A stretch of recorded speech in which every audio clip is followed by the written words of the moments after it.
വിശ്വാസത്തിൻ്റെ വേരുകൾ ബൈബിളിൽ. ഒന്നാം ഭാഗം. ബൈബിൾ അടിസ്ഥാനത്തിൽ ദൈവത്തിൽ ഉള്ള വിശ്വാസം എങ്ങനെ ഉറപ്പിക്കാം? ഈ വിഷയത്തെക്കുറിച്ച് പഠിക്കുമ്പോൾ അനേകം കാര്യങ്ങൾ വേദപുസ്തകത്തിൽ നിന്നും മനസ്സിലാക്കേണ്ടിയിരിക്കുന്നു.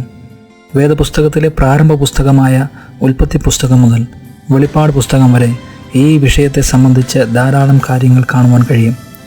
ഇവയെല്ലാം വിശദമായി പഠിക്കുവാൻ വളരെയധികം സമയം ആവശ്യമായതിനാൽ ഈ വിഷയത്തോടുള്ള ബന്ധത്തിൽ ആവശ്യമായ കാര്യങ്ങൾ മാത്രം ഇവിടെ പഠനവിധേയമാക്കുന്നു.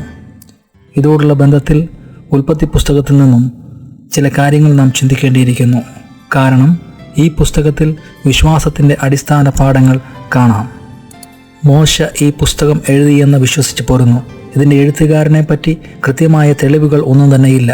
അപ്പോൾ തന്നെ ഇതിൻ്റെ എഴുത്തുകാരൻ മോശ അല്ല എന്നുള്ളതിനും വ്യക്തമായ കാരണങ്ങൾ നിരത്തുവാൻ കഴിയുകയില്ല.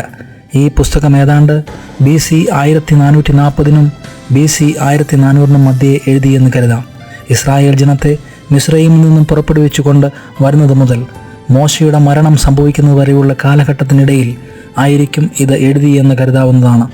ഏത് കാലഘട്ടത്തിൽ എഴുതിയെന്ന ഈ പുസ്തകം വ്യക്തമാക്കുന്നില്ല. ഉൽപ്പത്തി എന്ന സംസ്കൃത പദത്തിൻ്റെ അർത്ഥം ആരംഭം എന്നാണല്ലോ. ബരേഷിത്ത്, ആദിയിൽ, ആരംഭത്തിൽ എന്ന അർത്ഥമുള്ള എബ്രായ പദത്തോടെയാണ് എബ്രായ ഭാഷയിലുള്ള പഴയ നിയമം ആരംഭിക്കുന്നത്. ഈ പുസ്തകത്തിൻ്റെ പേര് ഉൽപ്പത്തി എന്ന് തിരഞ്ഞെടുക്കുവാൻ കാരണം ഇതാണ്. ഈ പുസ്തകത്തിന് ഈ പേര് ഏറ്റവും അനുയോജ്യം തന്നെയാണ്.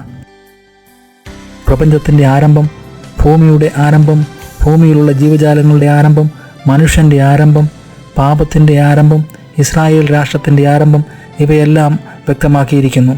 മനുഷ്യൻ്റെ വീണ്ടെടുപ്പും ഈ പുസ്തകത്തിൽ കാണാം.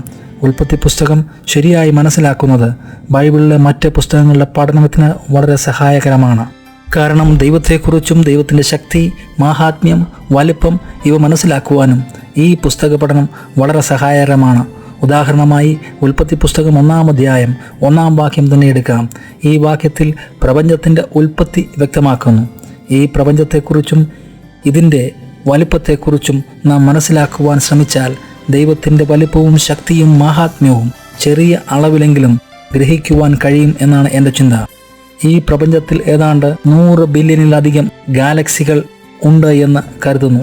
ഇതിൽ ഒരു ഗാലക്സിയായ നമ്മുടെ ഗാലക്സിയിൽ തന്നെ ഏതാണ്ട് 100 ബില്യണിലധികം നക്ഷത്രങ്ങളുണ്ട്.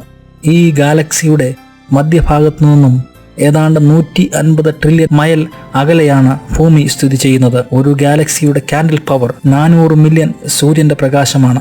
ഇനിയും നമ്മൾ വസിക്കുന്ന ഭൂമിയെ ഈ പ്രപഞ്ചത്തിലുള്ള നക്ഷത്രങ്ങളുടെയോ ഗ്രഹങ്ങളുടെയോ വലുപ്പവുമായി ഒന്ന് തുലനം ചെയ്ത് നോക്കിയാൽ ഭൂമി എത്ര നിസാരമാണെന്നും അതിൽ വസിക്കുന്ന നാം വെറും ധൂളിക്ക് തുല്യമാണ് എന്നും വ്യക്തമാകും. മനുഷ്യനെ ദൈവം വളരെയധികം സ്നേഹിക്കുന്നു എന്നുള്ളതിൻ്റെ തെളിവാണ് മനുഷ്യന് വേണ്ടിയുള്ള ദൈവത്തിൻ്റെ ഈ സൃഷ്ടി. അല്ലെങ്കിൽ പിന്നെ ദൈവം എന്തിനാണ് ഭൂമിയും അതിലുള്ളതും സൃഷ്ടിച്ചത്? വെളിപ്പാട് പുസ്തകം 4-ാം അധ്യായം 11-ാം വാക്യത്തിൽ ഇപ്രകാരം കാണുവാൻ കഴിയും: നിന്റെ ഇഷ്ടം ഹേതുവാൽ ഉണ്ടായതും സൃഷ്ടിക്കപ്പെട്ടതും ആകയാൽ. ഇത് വ്യക്തമാക്കുന്നത് സൃഷ്ടിയുടെ കാരണം ദൈവത്തിന് മനുഷ്യനോടുള്ള ഇഷ്ടമാണ് എന്നാണ്. യോഹന്നാൻ്റെ സുവിശേഷം 3-ാം അധ്യായം 16-ാം വാക്യവും ഇത് വ്യക്തമാക്കുന്നു. അവിടെ ഇപ്രകാരം പറഞ്ഞിരിക്കുന്നു: തൻ്റെ ഏകജാതനായ പുത്രനിൽ വിശ്വസിക്കുന്ന ഏവനും നശിച്ചു പോകാതെ നിത്യജീവൻ പ്രാപിക്കേണ്ടതിന് ദൈവം അവനെ നൽകുവാൻ തക്കവണ്ണം ലോകത്തെ അത്രയ്ക്ക് സ്നേഹിച്ചു. വിഷയത്തിലേക്ക് മടങ്ങി വരാം. മനുഷ്യൻ്റെ വാസം ഭൂമിയിൽ ആരംഭിക്കുന്നത് മെസൊപ്പൊത്താമിയയിലാണ്. മെസൊപ്പൊത്താമിയ എന്ന പദത്തിൻ്റെ അർത്ഥം നദികളുടെ ഇടയിൽ എന്നാണ്. ഈ സ്ഥലം യൂഫ്രട്ടീസ്, ടൈഗ്രീസ് നദികളുടെ ഇടയിൽ സ്ഥിതി ചെയ്യുന്നു. ഈ സ്ഥലത്താണ് ഏദൻ തോട്ടവും സ്ഥിതി ചെയ്തിരുന്നു എന്ന് കണക്കാക്കപ്പെടുന്നത്. ആദമിൻ്റെയും നോഹയുടെയും കുടുംബങ്ങൾ ഇവിടെ താമസിച്ചിരുന്നു എന്ന് കരുതാം. കാലക്രമേണ ബൈബിൾ ചരിത്രം കനാനിലേക്ക് നീങ്ങുന്നു. ഉൽപ്പത്തി പുസ്തകത്തിലെ ചരിത്രം അവിടെ നിന്നും വീണ്ടും മിസ്രയീമിലെത്തുന്നു. ഇങ്ങനെ ചരിത്രപരമായി 3 പ്രധാന സ്ഥലങ്ങളാണ് ഈ പുസ്തകത്തിൻ്റെ പശ്ചാത്തലം. 1 മെസൊപ്പൊത്താമിയ, 2 കനാൻ, 3 മിസ്രയീം. കൂടാതെ ഈ പുസ്തകത്തിൽ ഓർത്തിരിക്കേണ്ട ചില പ്രധാന വ്യക്തികൾ: 1 ആദാം, 2 നോഹ, 3 അബ്രഹാം, 4 ഇസഹാക്ക്, 5 യാക്കോബ്, 6 യോസഫ്. ഈ 6 വ്യക്തികളെ പിതാക്കന്മാർ, പ്രമാണിമാർ, നേതാക്കന്മാർ എന്നൊക്കെ വിളിക്കുവാൻ കഴിയും. ഈ 6 വ്യക്തികളെക്കുറിച്ച് പഠിച്ചാൽ ഇസ്രായേൽ എന്ന രാഷ്ട്രത്തിൻ്റെ ഉത്ഭവവും തുടർന്നുള്ള ദൈവത്തിൻ്റെ വീണ്ടെടുപ്പിൻ്റെ പദ്ധതിയും ബൈബിളിൽ തുടരുന്നത് കാണാം. ഉൽപ്പത്തി പുസ്തകം മനുഷ്യൻ്റെ പ്രശ്നത്തെ അല്ലെങ്കിൽ പാപത്തെക്കുറിച്ച് പറയുമ്പോൾ അതിനുള്ള പരിഹാരമാണ് തുടർന്നുള്ള പുസ്തകങ്ങളിൽ കാണുന്നത്. അവസാനമായി വെളിപ്പാട് പുസ്തകത്തിൽ ക്രിസ്തുവിലൂടെയുള്ള പ്രശ്നപരിഹാരത്തിൻ്റെ പൂർത്തീകരണം കാണാം. ഇനിയും ഈ പുസ്തകത്തിലെ പ്രധാന വ്യക്തികളെക്കുറിച്ച് നമുക്കൊന്ന് ചിന്തിക്കാം. 1. ആദാം. അധ്യായം 2. ആദമും ഹവ്വയും പാപം ചെയ്തതിലൂടെ മനുഷ്യവർഗം പാപത്തിനടിമയായി തീർന്നു. പാപത്തിൻ്റെ അടിസ്ഥാനം ഇതല്ലെങ്കിലും മനുഷ്യവർഗം പാപത്തിനടിമയാകുവാനുള്ള കാരണം ഇതാണല്ലോ. ആദമും ഹവ്വയും ചെയ്ത പാപം കൽപ്പനാലംഘനമാണ്. അത് മനുഷ്യൻ്റെ അടിസ്ഥാന സ്വഭാവത്തെയും പ്രകൃതിയുടെ പ്രവർത്തനത്തെയും ബാധിച്ചു. തന്നിമിത്തം മനുഷ്യൻ പാപത്തിൽ തുടർന്നു പോകുന്നു. ആദമും ഹവ്വയും പാപം ചെയ്തതിലൂടെ മനുഷ്യവർഗം പാപത്തിൽ തുടരുവാനുള്ള കാരണം നാം മനസ്സിലാക്കേണ്ടിയിരിക്കുന്നു. മനുഷ്യൻ എങ്ങനെ എപ്രകാരം സൃഷ്ടിച്ചു, എങ്ങനെ അവർ പാപികളായി തീർന്നു എന്ന് മനസ്സിലാക്കിയെങ്കിൽ മാത്രമേ ഇത് വ്യക്തമാകുകയുള്ളൂ. മനുഷ്യൻ്റെ ശരീരത്തെ ദൈവം പൊടിയിൽ നിന്നും നിർമ്മിച്ചതിനു ശേഷം അവൻ്റെ മൂക്കിൽ ജീവശ്വാസമൂതി. അപ്പോൾ അവൻ ജീവനുള്ള ദേഹിയായി തീർന്നു. ഈ പറഞ്ഞതിൽ നിന്നും മനുഷ്യനിൽ 3 ഘടകങ്ങൾ ഉണ്ട് എന്ന് കാണുവാൻ കഴിയും. 1 ദേഹം, 2 ദേഹി, 3 ആത്മാവ്. ഉൽപ്പത്തി പുസ്തകം 2-ാം അധ്യായം 7-ാം വാക്യം, 1 തെസലോനിക്കർ 5-ാം അധ്യായം 23-ാം വാക്യം, എബ്രായ ലേഖനം 4-ാം അധ്യായം 12-ാം വാക്യം. ഇവയെല്ലാം നിങ്ങൾ പരിശോധിക്കുകയാണെങ്കിൽ മനുഷ്യനിലുള്ള ഈ 3 ഘടകങ്ങളെക്കുറിച്ച് വ്യക്തമാക്കിയിരിക്കുന്നത് കാണുവാൻ കഴിയും. പാപം ചെയ്യുന്ന നാളിൽ നീ മരിക്കും എന്ന് ദൈവം പറഞ്ഞു. എന്നാൽ പാപം ചെയ്തിട്ടും അവർ ജീവിക്കുന്നു. ഇതിൽ നിന്നും മനുഷ്യൻ പാപം ചെയ്തപ്പോൾ അവൻ്റെ ആത്മാവാണ് മരിച്ചത് എന്ന് നാം മനസ്സിലാക്കണം. അതുതന്നെയാണ് ബൈബിളും പറയുന്നത്. അതായത് മനുഷ്യൻ പാപം ചെയ്തപ്പോൾ അവൻ്റെ ഉള്ളിലുള്ള ആത്മാവൻ അവൻ്റെ ഉള്ളിൽ തന്നെ മരിച്ച അവസ്ഥയിൽ ആയിത്തീർന്നു. ഇപ്പോൾ അവനെ നിയന്ത്രിക്കുന്നത് ദൈവം നൽകിയ ആത്മാവല്ല, മറിച്ച് ദേഹിയാണ്, അഥവാ ബുദ്ധി, ഇച്ഛ, വികാരം. ഈ 3 കാര്യങ്ങളാണ് ഇപ്പോൾ മനുഷ്യനെ നിയന്ത്രിക്കുന്നതെന്ന് കാണുവാൻ കഴിയും. തന്നിമിത്തം അവൻ പാപത്തിൽ നിന്നും പാപത്തിലേക്ക് അധപ്പതിക്കുന്നു. ഭൂമിയിൽ പിറന്നു വീഴുന്ന ഓരോ കുഞ്ഞും ഇപ്രകാരം തന്നെയാണ്. ആത്മാവ് മരിച്ച മനുഷ്യൻ്റെ അവസ്ഥ തുടർന്നും ആദാമിൻ്റെ അടുത്ത തലമുറയിൽ തന്നെ കാണുവാൻ കഴിയും. അസൂയമൂത്ത കായീൻ ഹാബേലിനെ കൊല്ലുന്നു. ആദമും ഹവ്വയും പാപം ചെയ്തപ്പോൾ ദൈവം അവർക്ക് ചില കൽപ്പനകളും നിർദ്ദേശങ്ങളും നൽകി അവരെ ഏദന് പുറത്താക്കുന്നു. കാരണം ദൈവം തന്നെ അവിടെ പറയുന്നു, ഇവർ ഇനി ജീവവൃക്ഷത്തിൽ നിന്നു കൂടി ഭക്ഷിച്ചാൽ നിത്യം പാപികളായിത്തീരും. പിന്നെ വീണ്ടെടുപ്പ് അസാധ്യമാണ്. ദൈവം പറഞ്ഞത് അനുസരിക്കാതെ പാപം ചെയ്ത മനുഷ്യനെ വീണ്ടെടുക്കുവാൻ ആഗ്രഹിക്കുന്ന ദൈവം അതുകൊണ്ടാണ് അവരെ പുറത്താക്കിയത്. ഇങ്ങനെ പാപത്തിൽ വീണുപോയ മനുഷ്യനെ വീണ്ടെടുക്കുവാനുള്ള ദൈവത്തിൻ്റെ പദ്ധതി ആണ് ബൈബിളിൽ തുടർന്നുള്ള പുസ്തകങ്ങളിൽ കാണുവാൻ കഴിയുന്നത്. വെളിപ്പാട് പുസ്തകത്തിൽ മനുഷ്യന്, രക്ഷിക്കപ്പെട്ട വ്യക്തിക്ക് നഷ്ടപ്പെട്ടതെല്ലാം തിരികെ ലഭിക്കുന്നു. മനുഷ്യനോടുള്ള ദൈവത്തിൻ്റെ സ്നേഹം എത്രമാത്രമെന്ന് നാം മനസ്സിലാക്കേണ്ടിയിരിക്കുന്നു. ആദം മുതൽ നോഹ വരെ മനുഷ്യൻ്റെ ആയുസ്സിന് വലിയ കാലദൈർഘ്യമുണ്ടായിരുന്നു. മെഥൂസലാഹ് 969 കൊല്ലം ജീവിച്ചിരുന്നു. എന്നാൽ ദൈവം മനുഷ്യൻ്റെ കാലദൈർഘ്യം 120 വർഷമായി ചുരുക്കുന്നു. മനുഷ്യൻ്റെ കാലദൈർഘ്യം അവനെ ദൈവത്തിൽ നിന്നും അകറ്റുവാൻ ഇടയായിത്തീരും എന്നതായിരിക്കാം ഒരുപക്ഷെ ഇതിന് കാരണം. ഇനിയും നമുക്ക് 2ാമത്തെ വ്യക്തിയെക്കുറിച്ച് ചിന്തിക്കാം. നോഹ. അധ്യായം 6. നോഹയും കുടുംബവും മെസൊപ്പൊത്താമിയയിലാണ് പാർത്തിരുന്നത് എന്ന് വേണം കരുതുവാൻ. ജലപ്രളയം ആഗോള വ്യാപകമായിരുന്നോ അതോ ജനവാസമുണ്ടായിരുന്ന സ്ഥലത്ത് മാത്രമായിരുന്നോ എന്നുള്ള തർക്കം വേദപഠിതാക്കളുടെ ഇടയിലുണ്ട്. നോഹയും കുടുംബവും ഒഴികെ ബാക്കി എല്ലാവരും ജലപ്രളയത്തിൽ നശിച്ചു.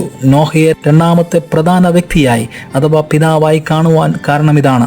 1ാമത്തെ പിതാവായ ആദമിനു ശേഷം നോഹയെയും കുടുംബത്തെയും ഒഴികെ മറ്റെല്ലാവരെയും കൊന്നുകളഞ്ഞതുകൊണ്ട് നോഹയെ ഈ രീതിയിൽ അറിയപ്പെടുന്നതിൽ തെറ്റില്ല.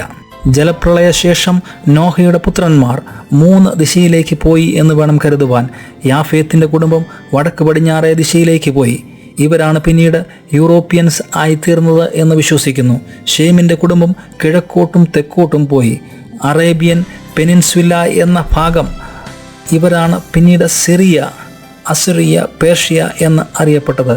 ഹാം പോയത് ഈജിപ്തിലേക്കും ആഫ്രിക്കയിലേക്കും എന്ന് കരുതുന്നു. അടുത്ത പ്രധാന വ്യക്തി അബ്രഹാമാണ്. അധ്യായം 12.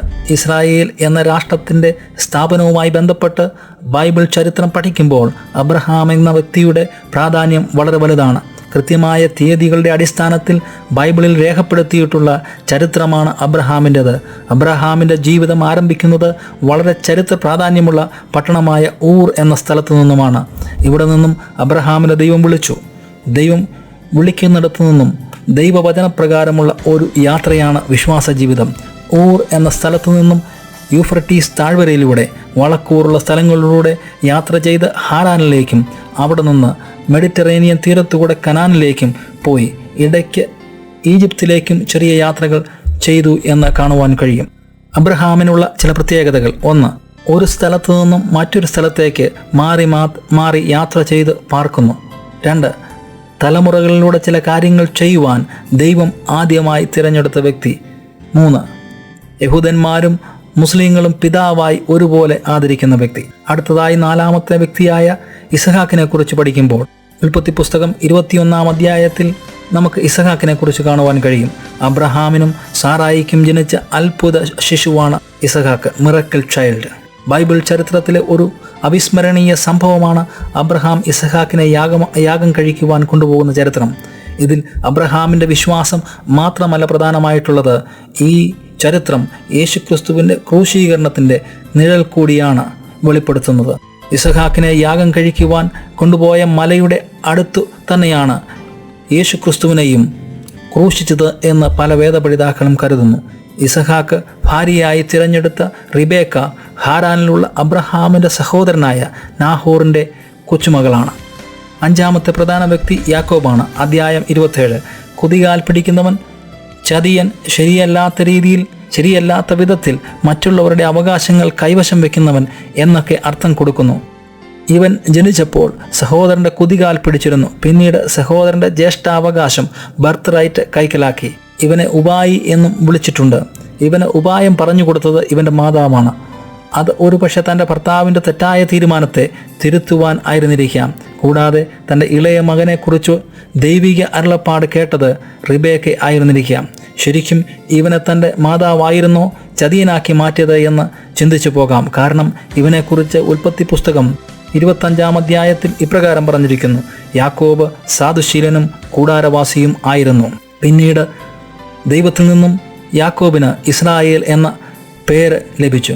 ഒരു വ്യക്തിയെ ദൈവം രാഷ്ട്രമാക്കി മാറ്റുന്നു. ലേയും റാഹേലും അവൻ്റെ ഭാര്യമാരായിരുന്നു.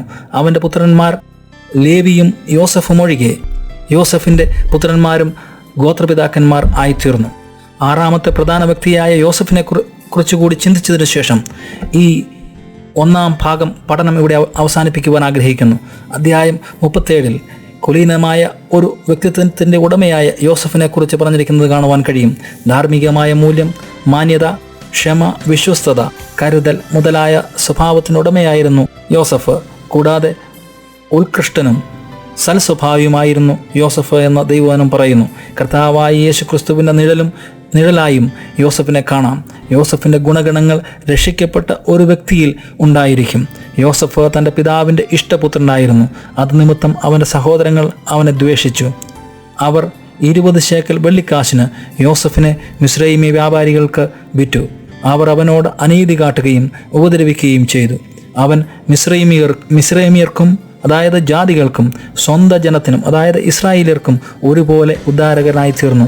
ഇസ്രായേൽ ഗോത്രത്തിൽ ഇരട്ടി ഓഹരി അവന് ലഭിച്ചു. യോസഫിനെ മിസ്രൈമെ അടിമയായി വിട്ടതിനു ശേഷം ബൈബിൾ ചരിത്രം മിസ്രൈമിലേക്ക് നീങ്ങുന്നു. മിസ്രൈമിൽ വെച്ച് യോസഫ് സഹോദരങ്ങൾക്ക് തന്നെ വെളിപ്പെടുത്തുന്നു. അതിനുശേഷം ഗോശേൻ ദേശത്ത് പിതാവിനോടും സഹോദരങ്ങളോടും ഒപ്പം പാർക്കുന്നു. ഇടയന്മാർക്ക് പറ്റിയ സ്ഥലം അവർക്ക് ലഭിച്ചു. യോസഫ് ജീവിച്ചിരുന്ന കാലമത്രയും ഇസ്രായേൽ ജനത്തിന് മിസ്രൈമെ ജീവിതം സുഖകരമായിരുന്നു. യോസഫിന് ശേഷം അവനെ അറിയാത്ത ഒരു ഭരണാധികാരി വന്നു. അന്ന് മുതൽ അവരുടെ അടിമത്തം ആരംഭിക്കുന്നു. യാക്കോബ് മരണക്കിടക്കയിൽ തൻ്റെ മക്കളെ അനുഗ്രഹിക്കുമ്പോൾ യോസഫിനെയും മക്കളെയും അനുഗ്രഹിക്കുന്നു. യാക്കോബ് യോസഫിന് തൻ്റെ സഹോദരന്മാരെക്കാൾ ഇരട്ടി അനുഗ്രഹം നൽകി. യോസഫിൻ്റെ സ്ഥാനത്ത് യോസഫിൻ്റെ മക്കളായ എഫ്രീമിനെയും മനശ്ശയെയും അനുഗ്രഹിക്കുന്നു. അങ്ങനെ യോസഫ് 2 ഗോത്രങ്ങൾക്ക് പിതാവായിത്തീരുന്നു. ഗോത്രപിതാക്കന്മാരുടെ കൂട്ടത്തിൽ നിന്ന് ലേവി ഒഴിവാക്കപ്പെട്ടു. അവർക്ക് പൗരോഹിത്യം ലഭിച്ചു. ഉൽപ്പത്തി പുസ്തകം തുടങ്ങുന്നത് ദൈവസാദൃശ്യപ്രകാരം സൃഷ്ടിച്ച മനുഷ്യൻ്റെ മനോഹരമായ ചരിത്രത്തോടു കൂടിയാണ്. മനുഷ്യൻ്റെ വീഴ്ചയും അതിൻ്റെ പരിണിത ഫലവുമാണ് പിന്നീട് കാണുന്നത്. ഈ പുസ്തകം അവസാനിക്കുന്നത് മിസ്രൈമിലെ ശവപ്പെട്ടിയിലാണ്. ഉൽപ്പത്തി പുസ്തകം 5-ാം അധ്യായം 26-ാം വാക്യം. ഇത്രയും നേരം ഈ ദൈവവചന പഠനം ശ്രദ്ധിച്ച എല്ലാവർക്കും ക്രിസ്തുയേശുവിന്റെ നാമത്തിലുള്ള വന്ദനം അറിയിച്ചുകൊണ്ട് വാക്കുകൾ ഉപസംഹരിക്കുന്നു.